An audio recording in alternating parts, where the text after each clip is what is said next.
souvent, on pense que les mécaniciens, bon, ils sont sales jusqu'au coude et puis ça a beaucoup évolué. Oui, c'est vrai que ça a beaucoup évolué. Écoutez, là, moi, ça fait plus de 10 ans que j'en fais, puis j'ai encore des mains palmolives, là.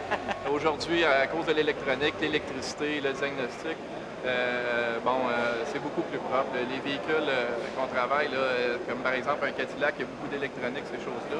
On va travailler avec des ordinateurs, des micros, toutes sortes d'équipements électroniques qui font qu'on ne se salit plus vraiment. À quel âge tu as commencé à jouer dans la mécanique? Ça fait depuis que j'ai 8 ans, là, vraiment, que je suis persuadé de vouloir faire ce métier-là. À l'âge de 8 ans? OK, ben, ça a commencé, c'est mon père, OK? Genre, lui, il avait un camion, tout un vieux camion, puis à toute fois qu'il brettait dessus, j'étais tout le temps là, puis j'observais, tu sais, puis j'essayais, puis tout ça. Puis j'ai tout le temps voulu, genre, j'ai tout le temps eu l'instinct de vouloir travailler, patenter. Est-ce qu'il y a beaucoup de préjugés de la part des parents et de découragement vis-à-vis de l'élève qui veut s'en venir en mécanique? Oui, malheureusement, encore aujourd'hui, les parents, en l'an 2000, sont pour la formation professionnelle. Ils découvrent les métiers tranquillement. Mais la plupart des parents sont encore réticents. Ils disent « Oui, la formation professionnelle, mais pas pour mes enfants. » Ceux qui n'aiment pas ça lire, ben vous n'êtes pas dans le bon métier. La technologie change à tous les jours. Il faut se tenir tout le temps à jour. Puis la documentation vient des compagnies. On doit toujours se mettre à jour par rapport aux compagnies, aux nouvelles technologies qui sortent. On n'est pas nécessairement obligé d'être jeune pour venir étudier en mécanique. Non, écoute, il y a des étudiants ici, ça commence à 17-18 ans et ça va facilement jusqu'à 40 ans. Il y a des élèves qui sont plus vieux que moi. C'est quoi le pourcentage vraiment des gens qui vont s'en aller dans cette filière? Les groupes, là, quand ils rentrent au mois de septembre ou au mois de janvier, c'est 20 élèves.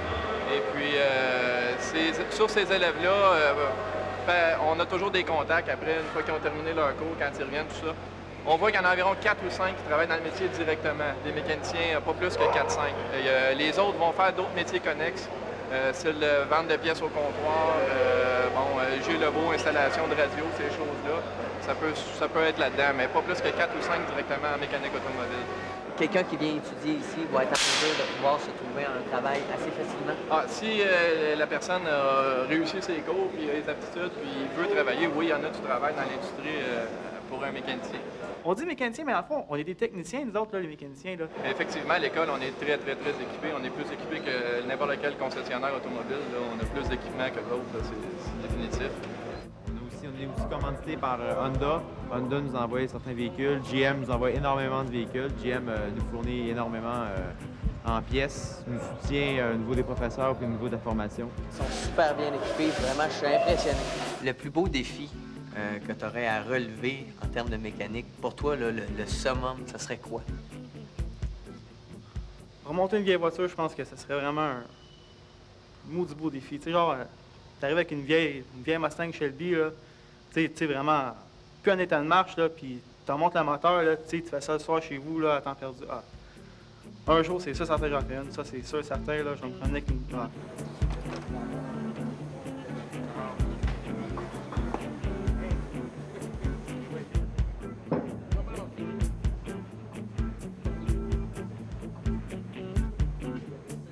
Est-ce que c'est plaisant pour un mécanicien, justement, de ne pas trouver le problème? Non, ça, c'est qu'est-ce que le mécanicien est moi, puis c'est ça qui est le plus décourageant. Mais moi, je prends ça comme un défi, dans le fond. Chaque job qui m'arrive, je prends ça comme un défi. La mécanique, là, c'est tout le temps un défi différent qui rentre.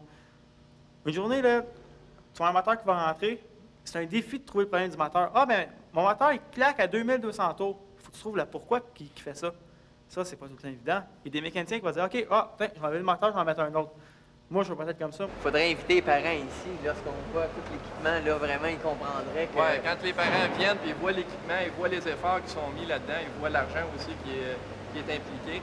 Puis aussi, quand ils vont au garage faire réparer leur auto, ils sont bien contents d'avoir des gars qui sont bien formés. Donc, je pense que c'est sûr que ça aiderait les parents à pousser leurs enfants là-dessus. Moi, je remercie mes parents de m'avoir poussé vers la mécanique automobile, vers la formation professionnelle. Si on avait à t'enlever la possibilité de faire de la mécanique, c'est quoi qui te manquerait? Mais la mécanique, c'est une passion. Je peux plus vivre. Je serais assis dans mon salon en train d'écouter la TV, puis je grossirais.